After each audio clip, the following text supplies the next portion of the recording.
Welcome to our deep dive. Today, we're tackling something a lot of you classic Tamiya RC fans ask about.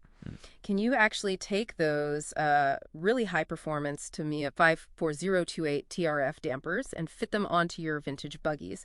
It's this idea of mixing old-school cool with new-school tech. So our mission is to figure out if that bridge, well, if it even exists. Yeah, it's interesting because there's this common idea floating around, maybe sparked by the Tamiya Frog sometimes.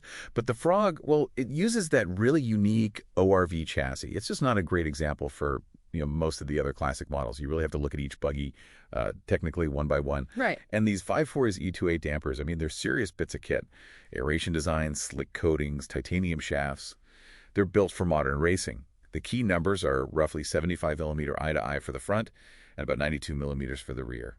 And critically, Tamiya only lists modern race chassis as compatible. That kind of tells you something right from the start, doesn't it? Okay, so that baseline compatibility is already shaky. Let's dive into some specific models then. What about the super HotShot? 4WD independent suspension all around.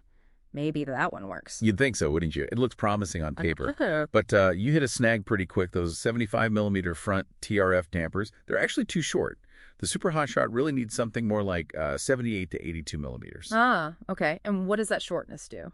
It really limits the droop. That's how far the wheel can drop down. You need that droop for the tires to stay planted on bumpy ground. So less droop means less stability, basically. Gotcha. The rear 92 millimeter one, that probably fits okay dimensionally. But because the front doesn't match, and honestly, because the Super HotShot's whole suspension geometry is pure 1980s, it wasn't designed for that kind of precision damper. So as a set, nah, not really recommended. So what should someone use for a Super HotShot? The best bet is probably 2 sets of the Tamiya CVA short shock unit set 2. That's item 5520. You build the fronts to about 80 millimeters and the rears to maybe 94 millimeter. That's a much better fit. Yeah. Wow, okay. So even for a more advanced vintage buggy like that, it's a no-go. I'm guessing it gets even trickier for the real old-school legends like the Grasshopper and the Hornet. Oh, absolutely. Yeah, the Grasshopper. Yeah. Well, it doesn't even have proper dampers to start with, right? And it's got that solid rear axle. Try to fit 54028s. Fundamentally, it just doesn't work. The front would need like major surgery cutting things up. And the rear, kind of pointless without independent suspension movement. Right. The Hornet was the next step. Tamiya added that pivoting rear gearbox and some basic oil shocks in the back. Okay, so that pivoting rear end on the Hornet, does that open the door for the TRF rear shock, or are there still issues? Still issues, unfortunately. Even with that pivot, the 92 millimeter TRF rear damper is just too long. The Hornet really wants something around 85 millimeter back there. What happens if you put the longer one on? You get this really exaggerated stink bug stance. The rear end jacks way up, looks weird, and the handling goes right out the window.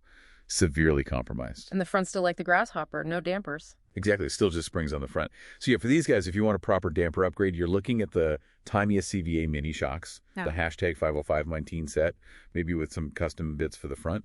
And for the rear, the CVA short set, hashtag 5520, built to maybe 80, 87 millimeters for the Hornet.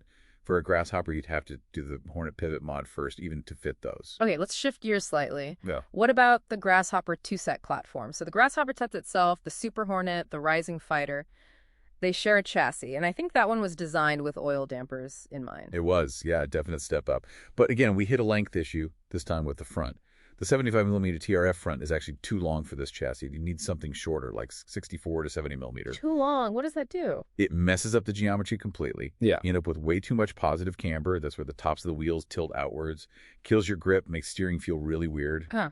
But the rear fits. The rear 92 millimeter damper. Yeah, that one's usually a pretty good fit on this platform. But since the front is such a bad match, the whole 54028 set just isn't practical again. So CVAs again? Yep. CVA Mini, hashtag 50519.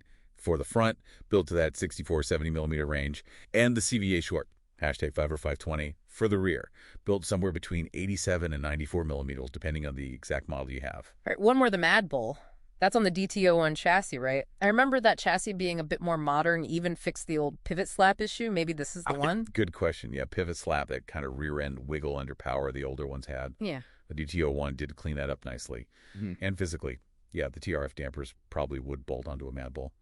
The later DTO2 and DTO3 chassis, which evolved from the DTO1, are compatible with the 54028s. There's always a but. But it's just functionally, it's kind of inappropriate. The whole point of the Mad Bull is those huge, soft 115 millimeter tires. They're the main suspension, really. Putting super precise, high-performance TRF dampers on a chassis designed around massive, bouncy tires, the damper's precision just gets lost. It's like putting racing slicks on a monster truck, a real mismatch in performance philosophy. So overkill in the wrong way. Exactly. For a Mad Bull, some basic Tamiya CVA oil dampers, maybe the ones intended for the DT03, would give you a much more balanced, sensible improvement. Okay, so we've really dug into this across a bunch of classics, and it seems the answer is pretty clear. Those fancy Tamiya #54028 TRF dampers, as good as they are, they're almost always the wrong choice for these vintage buggies. Yeah, that's pretty much the bottom line.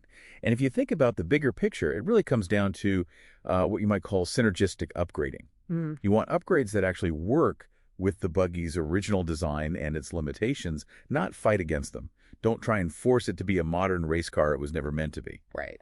And that's why those simple plastic Tamiya CVA oil dampers, the Mini 50519 and the short 50520, are just, well, perfect. They're affordable, they fit properly, and they're what Tamiya intended as the upgrade path back in the day, more or less. They give you a real improvement you can feel. So, for you listening, hopefully this helps you figure out the best way to get more enjoyment from your classic Tamiya. It's about enhancing what's there, celebrating that vintage spirit, but still getting a much better drive. It really proves it's not always about bolting on the most expensive high-tech part, is it? It's about finding the right part for that specific classic machine.